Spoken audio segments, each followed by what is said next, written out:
Еврорадио.ФМ. Вітаю ўсіх слухачоў Еўрарадыё. Пры мікрафоне працуе Марыя Вайтовіч. Сёння госці нашага эфіру гэта ЛГБТ-актывіст Андрэй Завалей ды праваабаронца Андрэй Бандарэнка. Прывітанне. Добрый день. Так. Флешмоб «Я підар». Прапаганда вышварэнняў ці акт салідарнасці. Вось так гучыць тэма сённяшняга эфіра. Адразу нагадаю, што нас можна слухаць на афіцыйнай старонцы еврорадио.фм. Таксама пакідайце свае каментарыі пад жывымі стрымамі ў соцсетках. Гэта ў Фейсбуку, Аднакласніках, Кантакце, Ютубу. Ну і там таксама можаце пакідаць свае каментары. Я ж таксама нагадаю гісторыю, з якой мы сёння вось тут сабраліся.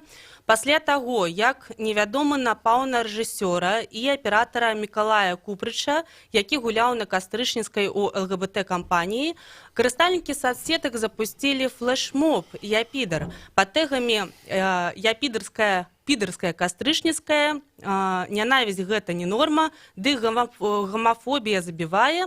Беларусы пішуць пра сваё стаўленне да сітуацыі, а таксама выказваюць словы падтрымкі ў адрас прадстаўніком ЛГБТ-супольнасці, якія час ад часу пакутаюць ад непрыязнасці і гвалту гомафобаў. Я нагадаю вельмі сумную гісторыю, што ў Кастрычніку з 2015 года памёр збіты пасля гей-вечарыны Михаил Пішэўскі. Вось, і пачну я, напэўна, трошкі здалёк. Андрэй, калі не вельмі падрабязна, так распавядзі, калі ласка, якая зараз сітуацыя з стаўленнем да ЛГБТ-супольнасці ў грамадстве менавіта ў Беларусі, і ці не змянілася нешта пасля вось гэтай сітуацыі з Мішам? Я прынцыпова на твоё пытанне адказваць не буду, таму што стаўленне грамадства гэта зусім іншая тэма. І якраз такі наша сённяшняя размова ідзе пра правы чалавека, якія ніяк не звязаны са стаўленнем грамадства. Правы чалавека — гэта абсалютна юрыдычны тэрмін, механізм, і змяняецца стаўленне грамадства, не змяняецца. Ёсць абсалютна канкрэтныя механізмы, індыкатары, як мы мусім з ненавісцю бароцца. І асноўная мэта правоў чалавека, у прынцыпе, у мяне ёсць час, 2 хвілінкі, гэта разуменне правоў чалавека ў Беларусі і ў іншых краінах, яно крыху такое романтычна палітызаванае. Вось так падаецца, што гэта палітычная прапаганда з захаду, вось мы выпячваем, вось гэтыя вычварэнствы мы абараняем, а звычайных людзей не абараняем. Я просто хочу нагадаць, што Арганізацыя Аб'яднаных Нацый з'явілася ў 48 годзе пасля Другой сусветнай вайны. У 49 годзе была напісана Канвенцыя о правах чалавека. І асноўная мэта правоў чалавека не дапусціць у будучыні масавых рэпрэсій, халакосту, генацыдаў і гэтак далей. І тыя механізмы, якія распрацаваны ў межах правоў чалавека юрыдычныя, яны апелююць канкрэтнымі юрыдычнымі фактамі, і з гэтага вытекае злачынства на глебе ненавісці как юрыдычны, как з'ява юрыдычная. І мы ведаем, што калі такія злачынствы з'яўляюцца, мы не мусім закрываць вочы і думаць, што гэта бессістэмная нейкая з'ява выпадковая. Не. Гэта кропкі, якія паміж сабой звязваюцца і потым прыводзяць да глобальных гуманітарных катастроф. Вось. Таму пра стаўленне грамадства гэта пытанне да таго, ці мы разумеем, што адбываецца, што мы рухаемся да новай катастрофы, ці мы ігнаруем гэта. Як ты лічыш, вось гэты флешмоб, так, у Фейсбуку, так, «Я підар», калі людзі пішуць сваё стаўленне, там увогуле сваё стаўленне менавіта да сітуацыі, якая адбылася, так, гэта праяўленне такой салідарнасці ці не? І увогуле, што ты можаш сказаць пра гэты флешмоб? Мабыць, ты чытаў нейкія гісторыі людзей, нешта запомнілася цябе ці не? Ну, той выпадак салідарнасці зараз, які адбываецца, гэта нешта для мяне таксама нечаканае. І ў першы момант гэта быў сам Мікалай Купрыч, які ў гэтай сітуацыі, калі чалавек спрабуе, ён хадзіў там 15 хвілін да ўсіх дакалупваўся, так вы підары. І ён не быў вельмі агрэсіўны, і Коля зрабіў гэты крок салідарнасці, першы самы ён зрабіў, і ён сказаў: ну так, я таксама підар, і што, ідзі, займайся сваімі справамі. То бок гэта самы класны для мяне момант, калі ты можаш ідэнтычнасць іншага чалавека перанесці на сябе і сказаць: да, я таксама, і я тоже підар, да, я таксама підар. І тое, што ён зрабіў, яно такую запусціла рэакцыю, і багата людзей падтрымала, і вядомыя людзі, і невядомыя. І гэта паказвае, што вось такі механізм, ён падобны на «Je suis Charlie», калі ў Парыжы быў тэракт. Калі мы можам хаця б на хвіліну, калі мы пішам гэты пост у Фейсбуку, так, прадставіць, уявіць сабе прадстаўніком гэтай менавіта сацыяльнай групы і ўявіць, як гэта ім жывецца з гэтым усім, з гэтай ненавісцю і паспрабаваць пра сябе прапусціць. І вось гэты працэс, які адбыўся, хаця б, прынамсі, у сацыяльных сетках, ён паказвае, што, цярпення засталося вельмі мала, і людзі ўжо не могуць не рэагаваць проста на такія рэчы. Дзякуй. Андрэй, вось з боку праваабаронцы, як вы лічыце, сітуацыя, калі на вуліцы нехта збівае іншага чалавека, так, за тое, што ён, мабыць, не такі, як большасць, і прытрымліваецца нейкіх сваіх поглядаў. Ён, гэта норма ці не? Начнем, наверное, с того, что вообще неожиданно для меня было приглашение сюда, поскольку мое отношение к ЛГБТ-сообществу, оно было абсолютно нейтральным, и, собственно говоря, даже мне пришлось потратить там достаточно много времени, чтобы изучить всю проблематику, коли я уже иду сюда, да, окунуться в мир ЛГБТ-сообщества. Теперь, отвечая на ваш вопрос, это же абсолютно очевидно. Любой человек, независимо от веры, расы, своей принадлежности к какому-то обществу, любое физическое насилие, оно должно преследоваться по закону, и в данном случае вопрос вообще не стоит о том, плохо это или хорошо. Это уголовно наказуемое деяние. То есть лицо, которое применило физическое насилие к другому человеку, мы цивилизованное общество, у нас цивилизованный уголовный кодекс, поэтому здесь даже не стоит вопросов о том, что нужно или не нужно преследовать. Вопрос состоял в другом, и суть моего поста, который явился как бы основанием для данной передачи, мое как гражданина недовольство тем, как было преподнесено и как было в дальнейшем, какое продолжение получило развитие этой истории. То есть, мы до этого вернемся. Сейчас, если можно, я просто, чтобы уже было понятно, как говорится, договориться на берегу. Я просто выразил свое мнение. То есть я просто высказал в Фейсбуке свое отношение к тому, что я видел, да, и дальнейшее продолжение для меня стало просто шокирующим. То есть, оказывается, любое действие со стороны ЛГБТ-сообщества является защитой их собственных прав, но любое несогласие с этим действием, оно воспринимается как ЛГБТ-сообществом, так и Фейсбуком, который меня забанил на несколько дней, это как нарушение прав человека. То есть, получается, что у нас свобода слова приобретает какой-то своеобразный такой, прошу прощения, голубоватый оттенок, да, когда ты можешь говорить только то, что тебе позволено говорить, да, и ни в коем случае ты не должен выйти за рамки того позволенного.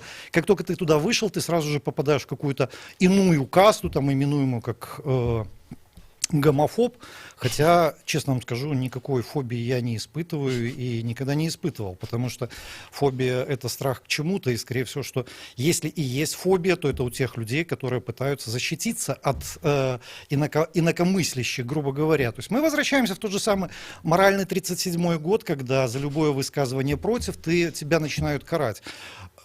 Ведь, по сути, мой пост ничего не содержал в себе. Это было просто мое личное мнение на то, что произошло. Там не было оскорблений. Я использовал исключительно ту лексику, которая была навязана оппонентами. То есть я просто выразил свое мнение, и в ответ я получил просто какую-то бурю негодования и невозможность донести до общества обычно здравое мнение, которое я считаю правильным. Андрей, ты смеешься. Чему?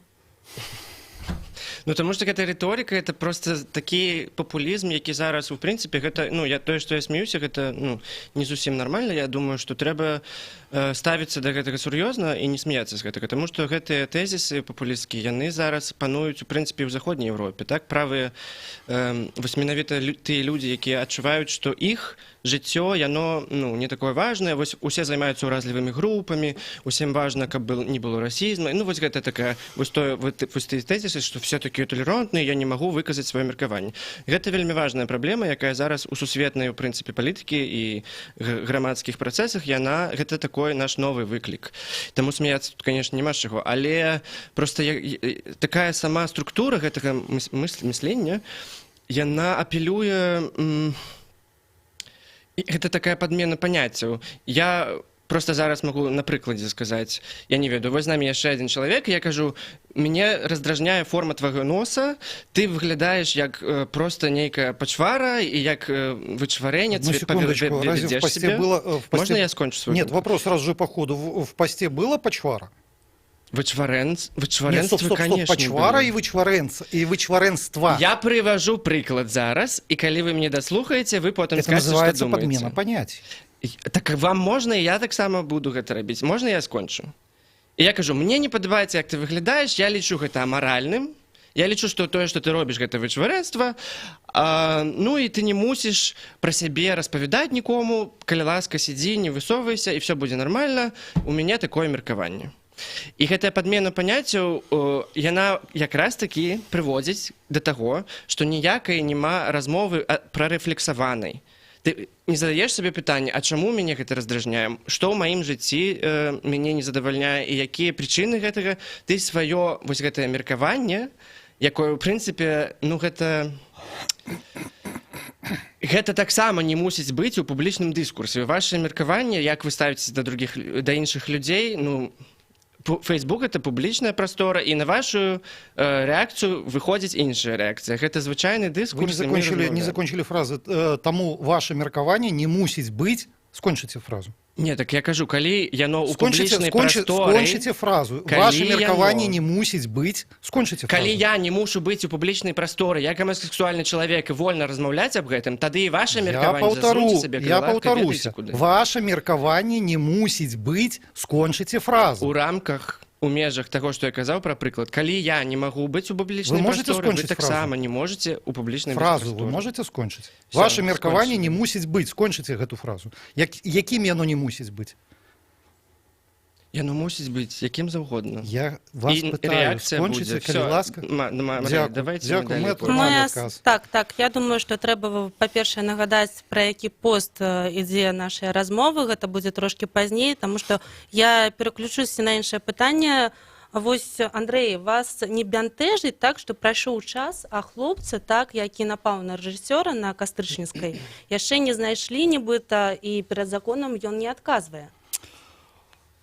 Ну, честно говоря, я удивлен, потому что это было в месте публичном, где достаточно видеокамер, и я отдаю должное нашим следственным органам, которые достаточно оперативно и квалифицированно в последнее время ведут расследование таких дел, а это угроза жизни человеку, потому что последствия могли быть более тяжелыми. Более того, это действие может быть квалифицировано по статье 139 Уголовного кодекса Республики Беларусь убийство, либо попытка убийства, поскольку были, насколько мне известно, я не присутствовал, не изучал материалы дела, были высказаны угрозы этого убийства.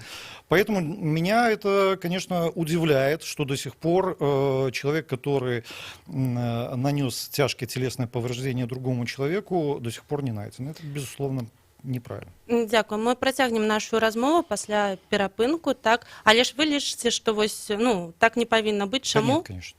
Но потому что, я повторю еще раз, мне для Уголовного кодекса и для меня, как для гражданина Республики Беларусь, абсолютно безразлично, к какой вере, какой религии, какому сообществу принадлежит данный гражданин. Будь то это представитель БРСМ, ЛГБТ или, я не знаю, Компартии Республики Беларусь. Здесь абсолютно не имеет значения его принадлежность. Здесь имеет значение общественная угроза теми деяниями, которые были нанесены. Эта общественная угроза присутствует, это публичное обвинение, то есть обвинение исходит уже не от конкретного гражданина, либо группы людей, это обвинение исходит от государства. То есть государство в лице прокуратуры должно выдвигать обвинение конкретному человеку, то есть его необходимо найти, и он должен понести наказание согласно всей строгости нашего закона. Але міліцыя пакуль маўчыць, закон таксама. Мы працягнем нашу размову пасля перапынку.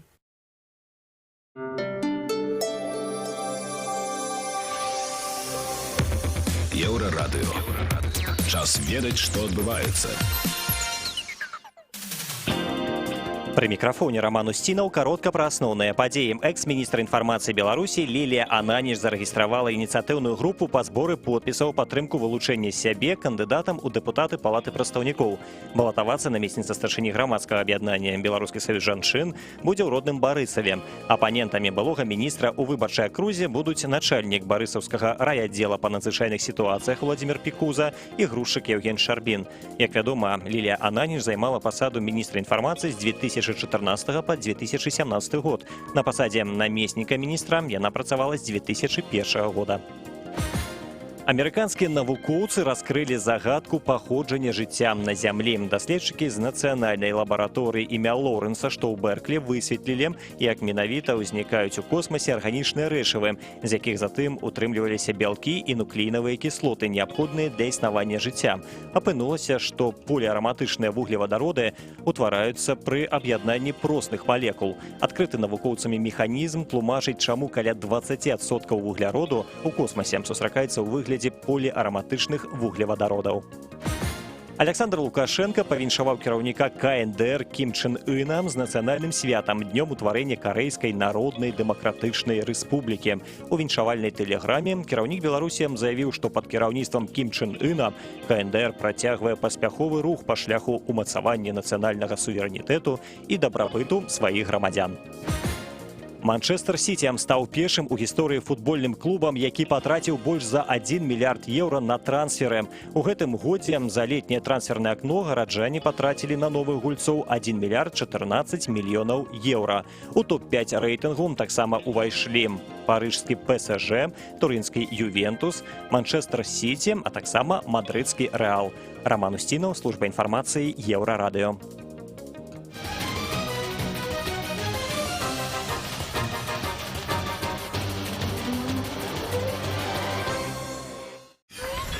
Еўрарадыё.фм.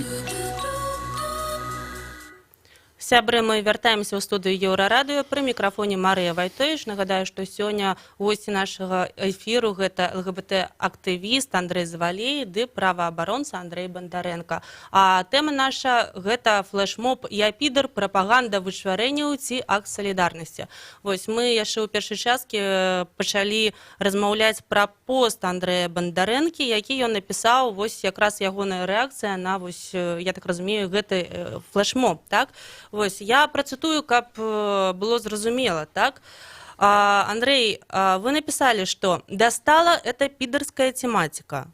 Но, может, хватит уже повсеместно пропихивать ЛГБТ-тематику и истерично навязывать ее всем и вся, невзирая на культурные традиции, семейные ценности и очевидное неприятие извращений большинством. Вось у меня питание, ну, что вы под гэтым мели на увазе, под вышварэнствамі, так само. Вось, и няўжо вы лічыце, что гэта ўсё прапаганда, и флешмоб «Я пидор» гэта таксама прапаганда?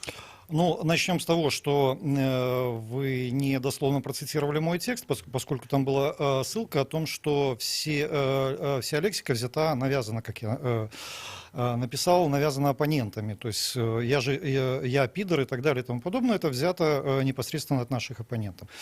Что касается извращения, да, нужно по-взрослому и спокойно отнестись к тому, что такое ЛГБТ-сообщество. Да? То есть есть природа, есть нормальные нормы, которые нам продиктованы природой, и то, как мы должны продолжать род, поэтому любое отступление от этой нормы, это и есть извращение тех природных явлений, которые существуют. Более того, если вы забьете в поисковик, уважаемые наши слушатели могут провести такой эксперимент, забить любую информацию про ЛГБТ, вы сразу увидите в первых 20-30 постах это позитивные отзывы об ЛГБТ. Ужас, как такое возможно? Плюс ко всему, давайте посмотрим о том, какая у нас в последнее время идет, какой тренд соблюдается у нас в средствах массовой информации. Фактически сегодня это едва ли не первый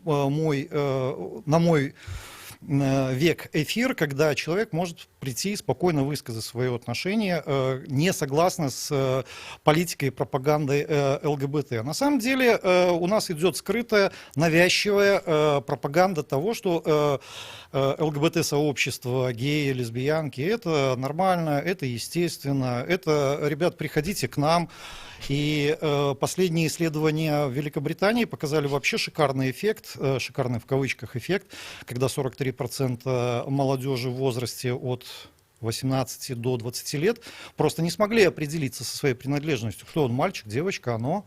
Это, собственно говоря, первые шаги, которые дает ЛГБТ-сообщество. У меня такое есть адчуванне, вось калі я вас слухаю, што вы уяўляеце сабе ЛГБТ-супольнасць, так, як нейкую супольнасць людзей, якія збіраюцца разам у нейкіх, напрыклад, там памяшканнях, так, займаюцца сексам, хуценька разбягаюцца, так, але я памятаю, такая была сітуацыя, калі мой сябра гей, ён мне распавядаў, што ён кажа, усе на нас глядзяць, ну, нібыта праз дупы, прабачце, так, вось, яны не разумеюць, што мы там любім аднаго, там кахаем, так, што у нас ёсць таксама рамантычныя нейкія адносіны, так, вось всё такое. Вы вось пра гэта думаеце, калі вы пішаце, ці толькі праз вычварэнства? Давайте мы вернемся к началу нашего разговора, где я сказал, что до момента вот этой вот акции и до момента, когда на меня просто свалилась вся эта ответственность, я вообще не думал про эти проблемы, вернее, я относился абсолютно нейтрально к ЛГБТ-сообществу,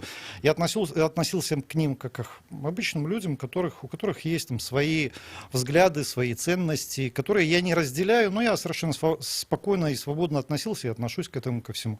Есть человек, которого я уважаю, ценю, а есть те его действия, которые я не разделяю. Да? И суть этого поста как раз-таки было желание донести до ЛГБТ-сообщества, что существуют культурные, религиозные ценности, существует ряд других вещей в обществе, которые ценятся нашими гражданами, они поддерживаются ими, и когда им пытаются навязать другие ценности, происходит определенный сбой в обществе, когда в первую очередь сбой происходит не у меня, как у сформировавшейся личности, не у вас, не у представителей ЛГБТ-сообщества. Сбой происходит у молодого поколения, когда ко мне приходит моя дочь и начинает спрашивать, там, пап, а кто такой там гомофоб, а кто такие лесбиянки? А вы думаете, что цікавіцца гэтымі пытаннямі гэта дрэнна ў нашым грамадстве? Я ставлю вопрос немножко по-другому. По соцопросам порядка 88% в Англии людей в возрасте от, сейчас немножко могу с возрастом ошибиться, от 50 до 60 лет, 88% они считают себя гетеросексуальными. Да, в то же самое время, как лица в возрасте от 18 до 20 лет на сегодняшний момент, только 26% считают себя гетеросексуальными, как я уже говорил раньше, 43% вообще не могут определиться, кто они. И здесь нужно понять саму суть, к чему ведет эта пропаганда. Она ведет к тому, что человек начинает терять свою идентичность. Теряют ее кто? Теряют ее не люди, которые уже сформировались и прожили свою жизнь. Теряют молодые лица, которые еще только на стадии формирования. И, естественно, 43% это просто фантастическая цифра. Мария, можем гэты монолог уже мы... Конечно, у меня есть питание для тебя, дарэчы, Андрей. Скажи, як у тебе з рэлігійнымі і культурнымі каштоўнасцямі? Я абсолютно паважаю любые культурныя каштоўнасці рэлігійныя і сярод ЛГБТК і людзей глыбока веруючых людзей вельмі багата. І пытанне ў тым, што гэтыя нормы, нармальныя нормы, як кажа спадар Бандарэнка, яны сацыяльныя. Яшчэ напрыканцы 19 стагоддзя былі абсалютна навуковыя даследаванні, якія рабілі паважаныя навукоўцы там у некаторы час, і все думалі, што божа, гэта такое адкрыццё пра тое, што, напрыклад, калі жанчына займаецца інтэлектуальнай працай, то бок вучыцца, чытае, адукацыя, все такое, крыў ад яе вагіны, ад маткі ідзе да мозгу, і яна губляе сваю здольнасць нараджаць дзіця. Пра гэта былі напісаны трактаты, гэта все навуковай супольнасцю абмяркоўвалася. І гэта была прычына да таго, каб жанчын не пускаць у адукацыю. Тое ж самае пра псеўданавуковыя тэорыі, гэта ў нас вельмі мала часу пра вашы даследаванні. Я ссылки Хто оставлю. там, да, можна потым абмеркаваць. Навука вельмі часта працуе менавіта на сацыяльныя нормы. Вось у нас нармальна, вось гэта, і мы шукаем, як знайсці апраўданне таму, што гэта нармальна. І гэта працуе і на вашу ідэалогію, і на нашу. І ў выніку потым праз некаторы час ужо ўсё ж такі навуковыя ёсць вынікі, которые абспрэчваць проста немагчыма. І зараз, напрыклад, прынамсі 2-3 дні таму з'явілася новае даследаванне пра прычыны, пра развіццё гомасексуальнасці, як біялагічная, ДНК гэта прычына, ці гэта сацыяльныя сувязі і так далей. І пра гэта ўсё навуковая супольнасць уже, я не ведаю колькі, амаль што стагоддзя яны спрабуюць знайсці адказ, у чым прычына, і заўсёды, калі я публічна выступаю, усе звяртаюцца: так а чаму ж ты гей? А што, бля? Это, па-першае, гэта не важна, чаму. Гэта проста факт, гэта ніяк не змяніць, гэта нельга прапагандаваць. Я вырас у гетэрасексуальнай сям'і, у гэтай культуры, у гэтым грамадстве, з гэтымі нормамі.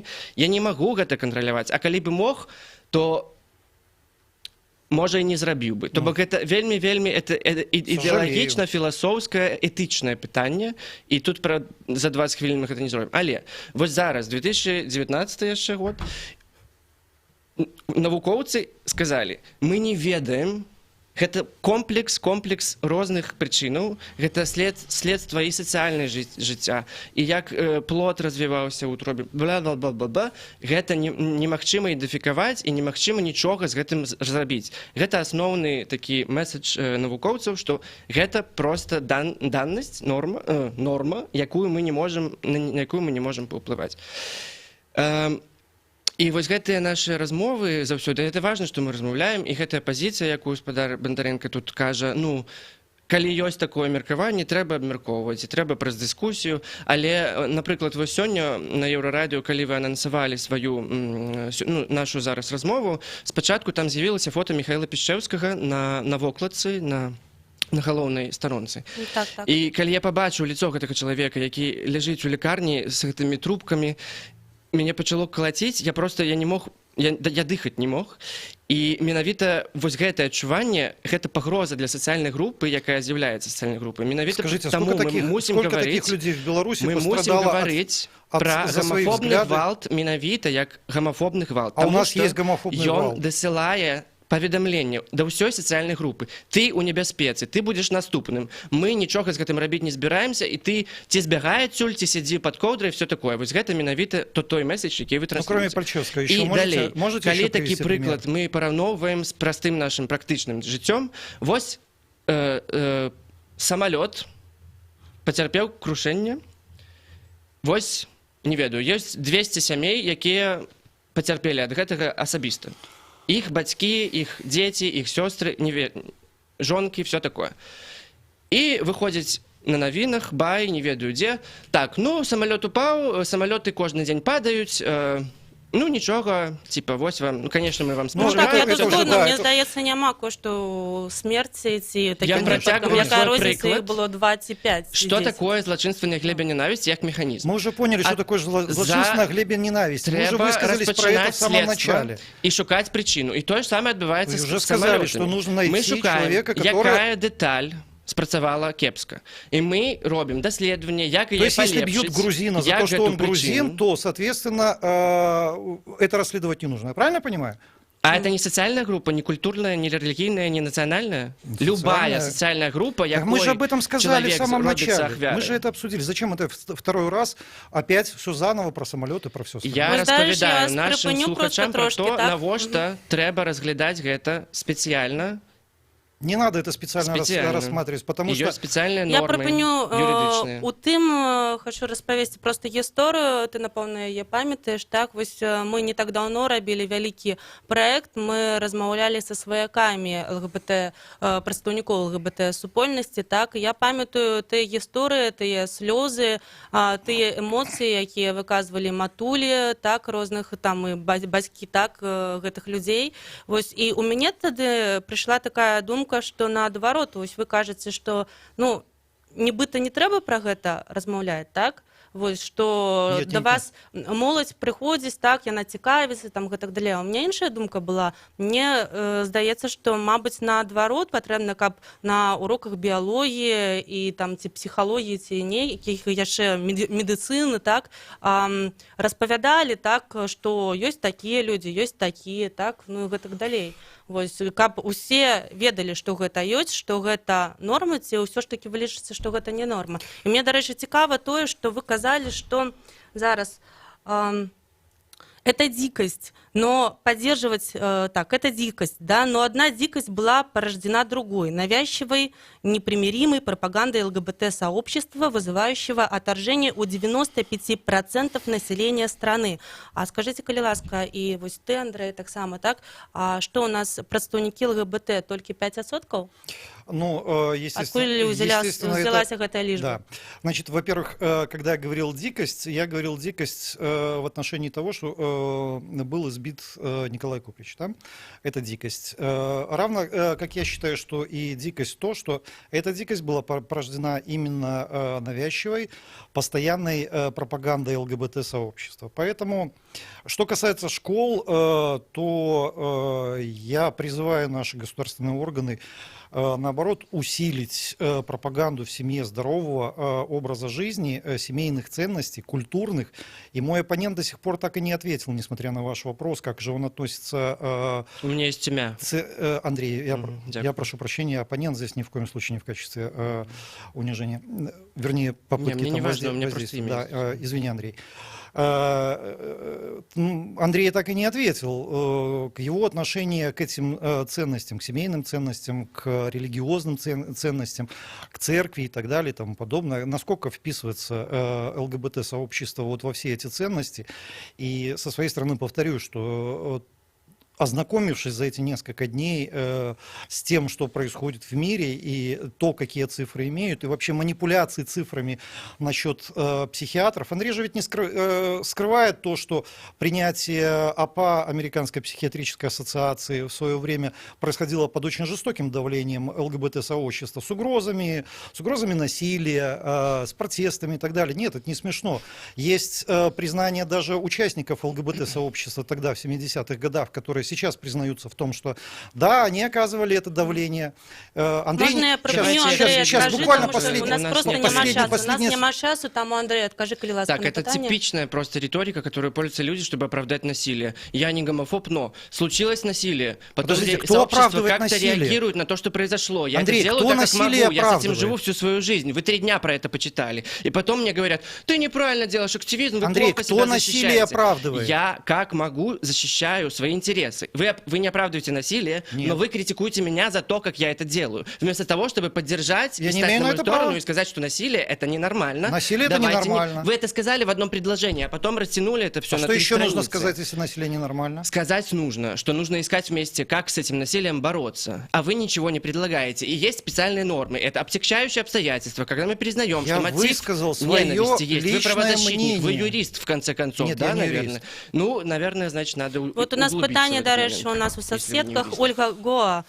У меня вопрос, как спросить правозащитника о том, почему он не знает, что такое права человека. Интересно, если бы кого-то избили из правозащитников, сперва задав вопрос, ты тоже правозащитник, а потом начался флешмоб, я правозащитник. Он тоже возмущался бы?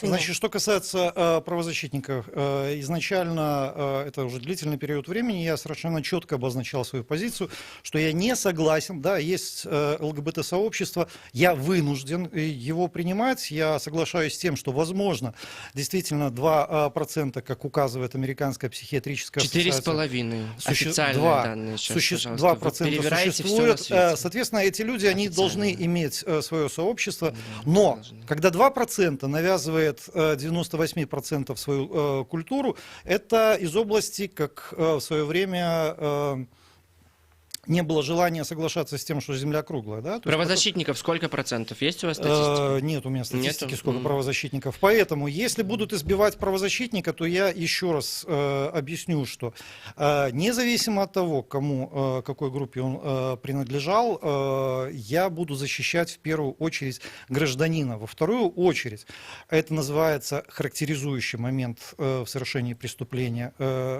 момент, характеризующий субъект преступления, это по каким мотивам он совершал это преступление. В данном случае это была абсолютно четкая ненависть, что только отягощает это преступление. Но если мы будем представлять это преступление как исключительность, То мы працягнем пасля перапынку. Это Да, система.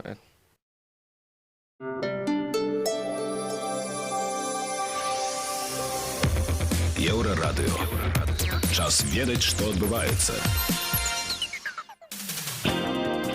Пры мікрафоне Роман Усцінаў каротка пра асноўныя падзеі. Каб падзяліць функцыі дзяржавы як уласніка і як рэгулятара, ў Беларусі вырашылі на базе прадпрыемстваў ды шэрагу банкаў стварыць дзяржаўную карпарацыю. Пра гэта ў эфіры тэлеканала СТВ паведаміў старшыня Дзяржаўнага камітэта па маёмасці Алексей Васильев.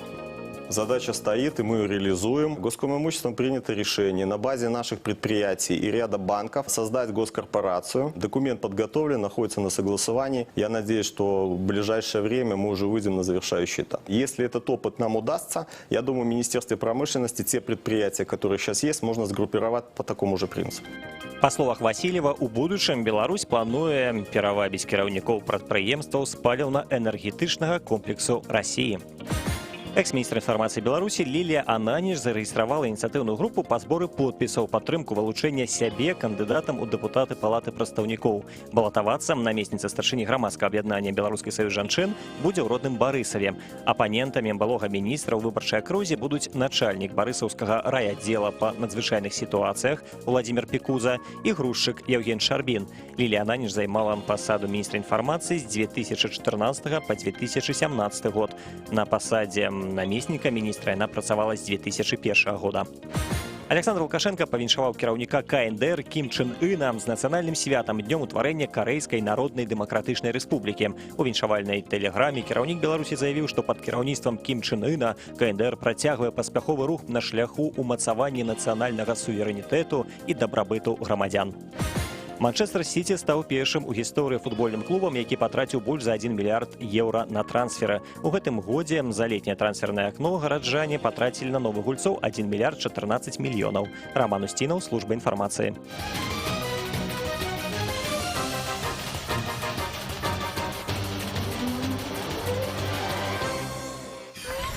Еўрарадыё.фм. Мы вяртаемся ў жывы эфір Еўрарадыё. Флешмоб, я підар, прапаганда, вышварэнняў ці акт салідарнасці. Нашая тэма. Вось, і мы працягнем. Андрей, вы нешта яшчэ хацелі сказаць? Я просто хотел еще обратить внимание на том, на чем строится вообще ЛГБТ-пропаганда. Это абсолютное вранье и практически повсеместная подмена понятий. Да? То есть нам не договаривают о том, что ВОЗ в 93 году, исключая... В 90-м. Вы вообще не знаете факты и гомосексуализм кошмар просто. Из списка заболеваний с перевесом всего в один голос при давлении. Это было... И многие ученые это называют политическим решением, а не научным. И до сих пор, как Андрей сказал, многие ученые так и не могут разобраться, это все-таки заболевание или нет, но нам всем говорят, что это вариация нормы. Да? То есть, нет, ученые договорились, что это не заболевание, они не могут разобраться, в чем как это формируется. Можно я закончу? Вы можете спрашиваться, вы можете... Исходя из того, что происходит сейчас в Американской психиатрической ассоциации, то порядка 70% ученых остаются на своем мнении о том, что это заболевание, но, к сожалению... Полгода назад они официально принесли извинения ЛГБТ-людям в Америке, которые пострадали от репрессий этой организации. К сожалению, до сих пор все они открыто высказывают, что на них оказывается политическое давление, и они вынуждены принимать те решения, которые принимаются.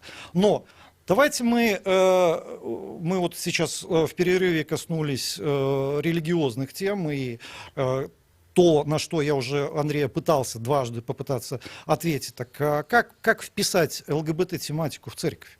Перед этим я отвечу на ваш предыдущий вопрос. Разница между публичным высказыванием как организации и вашим личным мнением — это как бы то, что ты высказываешь как публичный человек и представитель правозащитного движения, ассоциации психотерапевтов, психоаналитиков и так далее, это один уровень, а ваш личный — это другой. И то, что вы называете своим мнением, я говорю, что это публичное высказывание, которое структурирует ситуацию, и всех людей, которые вашему мнению придерживаются, побуждает к определенному действию. И за это именно ассоциация действию? перенесла извинения. К действию. Какому Вы действию? говорите, это вот пропаганда, с ней нужно что-то делать. Второй вопрос. Культурно это все процесс общества, который находится в диалоге. И я очень рад, что сейчас этот разговор происходит. Я тоже. И как мы вписываемся в культуру или нет, вы задаете этот вопрос мне. Культура меня исключает. Она говорит, что таких, как я, никогда не было, и все такое. Это вранье. Мы всегда были, просто мы прятались. У нас не было возможности вообще сказать, что это такое, и где я нахожусь, и что. Это исключающая скажите, культура чем вас религиозная. культура и исключает? многие страны сейчас уже Чем вас пришли культура исключает? к такому общественному соглашению. Вы не что ответили на культура вопрос. не Чем- исключает ЛГБТ-людей. Так и а вас в церкви Беларуси чем вас женщина исключает? может быть священнослужительницей. В каждой стране эти культурно-общественные процессы происходят своим путем. В нашей стране эти процессы только начинаются, и мы с вами сейчас вот определяем. Я на ваш вопрос не ответил. Не ответили. Что, вы думаете, что я против белорусской культуры, и церкви, религии? Что вы Я имеете в виду? вопрос немножко по-другому был сформулирован, если вы Повторите помните. просто еще раз. Пожалуйста.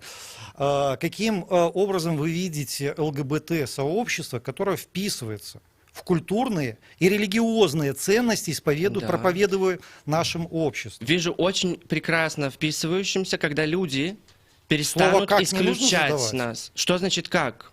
Ну, Господь нам открыто говорит, что это мерзость. да? Господь с вами открыто никогда не разговаривал. Начнем с Ну- того. Вы говорите устами апостолов, которые это все записывали, и это миллиард разных версий. Ветхий Завет давайте почитаем. Вообще-то В общем, мерзость то, это что говорил вообще-то Иисус, мерзость все это в сходятся Ветхом на том, Завете. что Иисус говорил про любовь. Все остальное это уже так, как мы интерпретируем, и какие нормы были в то время, и какие они сейчас. И Я раннее вас- христианство Я вас вообще поправлю. было другим, Господь чем говорил, сейчас. возлюби ближнего своего, как Да. самого себя, Да. да? Но в то же самое время он дает четкие критерии того, чего делать нельзя. И что мужчина с мужчиной – это мерзость, да? Вот как быть нашей церкви, как быть мне, как верующему человеку? Как Слухайте, вы- а якая ўвогуле розніца, нават калі браць з такого пункту гледжання, як вы кажаце, так? Ну, хто з кім спіць? Никакой так? разницы. Вось. А чаму тады у нас ёсць такія выпадкі, якія вось здарыліся на Кастрычніцкай, напрыклад? Объясню, да, и это как бы касается и того моего поста в Фейсбуке о том, что навязчивая пропаганда ЛГБТ, да, очень такая жесткая. Чаму вы увесь час кажаце прапаганда? Вось Да я добрая так пропаганда, само- конечно, пропаганда. всё Потому классно. что есть моменты, когда путем подмены понятий и путем замены естественного противоестественного, да, для обычного человека пытаются поменять местами те или иные ценности. Это можно назвать открытой пропагандой, можно назвать скрытой, можно изобрести там маркетинговые ходы и так далее и тому подобное. Но Я как раз считаю, что мы своей пропагандой продолжаем идею Иисуса о том, что возлюби ближнего своего. А то, что вы Неожиданно. пытаетесь сделать, Неожиданно. это как раз-таки показать, что нет, вот их мы не принимаем, вот с ними мы не Да будем. где же в моем высказывании, вот даже Агрессивно. сейчас вы пытаетесь подменить понятие. Где в Вы моем... тоже подменяете Одну секундочку, понятия. Мы можно я оперируем договорю? человеческим языком, Где в переводом моем на высказывании, вот мы их не принимаем. Где вот это было сказано? Мы принимаем. Принимаете. Хорошо, Любой спасибо вам нормальный Вось, большое, дарэчы, очень мне благодарен. цікава, вы писали в своем посте Да, так само, такое так? принятие. У каждого человека есть свои права, которые он вправе реализовывать. Конечно. Да. Не ущемляя интересы других граждан. Да. Хочешь быть членом ЛГБТ, вперед, никто тебе не запрещает. Ну, далее там хочешь в БРСМ, флаг себе в руки, и так далее. Так? Вось, Андрей, скажи, калі ласка, вось нехта шэміць твои правы як ЛГБТ супольнасці ці не? Это риторичное питание, ці серьезно? Это нормальное пытание. Гэта пытанне. Отлично. Вы Ущемление официально правов. зарегистрированная структура? Официально зарегистрированная структура как человек? Как Павінна быць официально. структура? ЛГБТ сообщество. ЛГБТ-сообщество — это социальная группа, Понятно. ну, которая не требует никакой регистрации. Хорошо, И так, я отказываю на питание Да, Марии, хорошо. и там была цитата. Вось гэта такой самый критичный момент, калі я пачынаю парушаць правы іншых людзей, не ущемляя интересы других граждан. Які у вас інтарэс, які ў мяне інтарэс, і дзе мы можам знайти гэты агульны інтарэс. Вы не зможаце прыняць мяне, пакуль не знойдзеце для сябе нейкую, як это называется, выгоду Да сваю. бог ты мой, да вас Так вы не уже можете приняли, это зразумець, уже тое, третье. што я спрабую свае правы адстойваць, гэта лепш і вам. Як праваабаронцу, як чалавеку, якая вы сацыяльная група, я не ведаю, кожная ваша ідэнтычнасць Какие у пэўны права? момант Какие можа права? стаць таким, як называется, Вы целью ущемлены в для гражданских правах в ненависти. Беларуси? Вы ущемлены, как вы лично, ущемлены в гражданских правах в Беларуси? Я Да. 2 гады апошнія размаўляю з людзьмі, якія пацярпелі ад гамафобных Нет, стоп, гвалту. я задал конкретный Чалавек вопрос. прыходзіць нават у пастарунак у міліцыю пісаць заяву. Яму кажуць: так а ты просто постригись нормально, ты же выгляди как мужик, и все будет хорошо. Дайте, я вам Гэта оставлю вам- свой номер телефона, гэта вам вы, штосьці пусть сразу кажа? звонит мне, я лично Послухайте, приеду. я до вас звертаться думаю, что не буду, дякую великий, ваше и право. рекомендовать так само не У буду. нас питання так само, пра можно так само питання от наших слухачей, так, Евгения Долгая. У меня вопрос, как Андрей Бондаренко лично страдает от гей-пропаганды? Бондаренко в курсе, что Комитет ООН по правам человека признал дискриминационным принятый в 2013 году в России закон о запрете пропаганды нетрадиционных сексуальных отношений среди несовершеннолетних. Как он прокомментирует решение ООН? Как вы страдаете и как Да, как я прокомментируете? страдаю. До своего поста в Фейсбуке я вообще никак не страдал, и в данный момент я не страдаю. Единственное, что меня обеспокоило, это то, насколько негативно ЛГБТ-сообщество может оказывать влияние на нашу молодежь. Поэтому я не согласен с решением ООН. Я приветствую те действия, которые были предприняты в Российской Федерации. Я призываю наше А государство... убийство геев в Чечне вы Наше- тоже приветствуете? Нет, нет? дайте я договорю. И я призываю Вопрос. наше государство к тому, чтобы у нас были приняты соответствующие нормы, которые бы запрещали или ограничивали пропаганду ЛГБТ-сообщества как пропаганду, которая негативно сказывается на психическом развитии нашей молодежи. А як ви уявляєте, як це буде?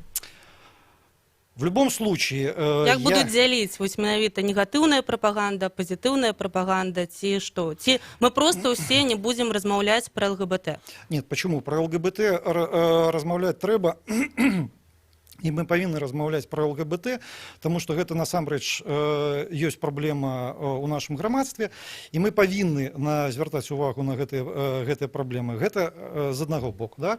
З другого боку, у нас ёсць грамадзяніны, у якіх ёсць свае правы. Да? Я некалькі разоў пытаўся у Андрэя, якія грамадзянскія правы яго былі парушаны, ён не адказаў. І ёсць трэці бок, гэта калі у нас ёсць правы, нас прызнаюць і да нас адносяцца нармальна, але ж мы хочам нешта большага. Да? Нам патрэбна, каб у нас яшчэ было вось гэта, вось гэта, вось гэта. Вось гэта што? У канкрэтным выпадку? У канкрэтным выпадку, каб аднаполыя шлюбы прызнаваліся, і гэта пад маркай гэта нармальна. Да? Гэта нармальна. Гэта, естественно, гэта ўсё тое, што... А регистрация шлюба гэта не грамадзянскае право, як вы лічыце? Якое гэта право? К сожалению, у нас сегодня сложились свои исторические ценности в обществе, да, и которые нам диктуют определенный образ жизни. Да? То есть всю жизнь наша жизнь строилась на каких-то ценностях, которые мы ценим. К сожалению? Нет, я говорю, искал слово тавтология, которые мы ценим. Я не хочу быть папой номер 1 или папой номер 2, я хочу быть родителем номер 1 или родителем номер 2. А вам нехта кажа, што вы патрэбна, патрэбна вам стаць? Давайте посмотрим, например, Швеции. Да? Давайте посмотрим на то, каким образом развивалось гей-сообщество в Нидерландах, в США. Это так называемые партии педофилов, да? То есть многие из которых на сегодняшний день запрещены, но это было. Это был тот шаг, и самое интересное, что их риторика, именно этих партий, она как раз-таки основывалась на той же самой пропаганде, так называемого окно Овертона, да, которая давала им возможность понизить возраст ребенка для вступления с ним А в про сексуальные скандалы в отношения. католической церкви с педофилией вы не хотите сейчас ничего Я сказать? к православной отношусь, поэтому я не буду... Православие это просто скрывает лучше. У нас Хорошо курсы, да, скрывают, наверное, значит, как. молодцы. Ну, потому что женщина же должна молчать, а если Вы знаете, ребенок, в то тем семье, более. в семье не без урода, и если эти факты вскрываются, они жестоко наказываются и караются самим Вы в это даже религиозным верите, обществом. серьезно. Да я об этом знаю.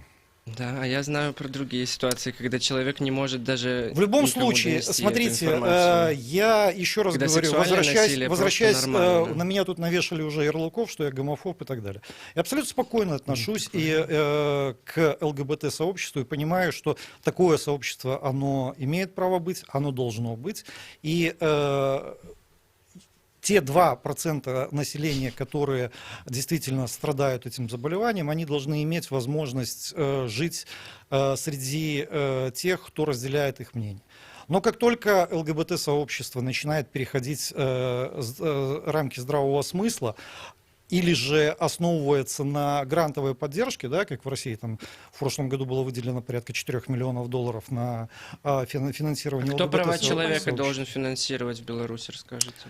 Я не знаю, кто в Беларуси должен финансировать права человека. Нет, Я это сейчас закончу свои мысли. І... Але ўсё ж таки Да. не атрымаецца напэўна, таму што час наш уже падышоў до конца. Так, я нагадаю, што тэма наша была флешмоб «Я підар. Прапаганда вышварэнняў ці акт салідарнасці». Дык ўсё ж таки прапаганда ці акт салідарнасці. Мария, коли Я человек... считаю, что это была пропаганда, это была совершенно открытая пропаганда, это была попытка использовать этот повод и возвести его в ранг системности. Да? Это пропаганда прав человека, которая привлекает внимание к преступлениям на Избиение? почве гомофобии в этой стране. Скажите, Это назовите мне, пропаганда. кроме вот Я этих двух согласен. случаев сегодня озвученных, назовите мне Вялікі еще. дзякуй. Каждый Я год нагадаю, 4-5 што у нас случаев у доходит эфіры до ў гасцях правозащитников, сёння а былі люди боятся ЛГБТ-актывіст Андрей Завалей і таксама праваабаронца Андрей Бондаренко. Вялікі дзякуй, Марыя Вайтовіч у студыі. Дай поглядеть.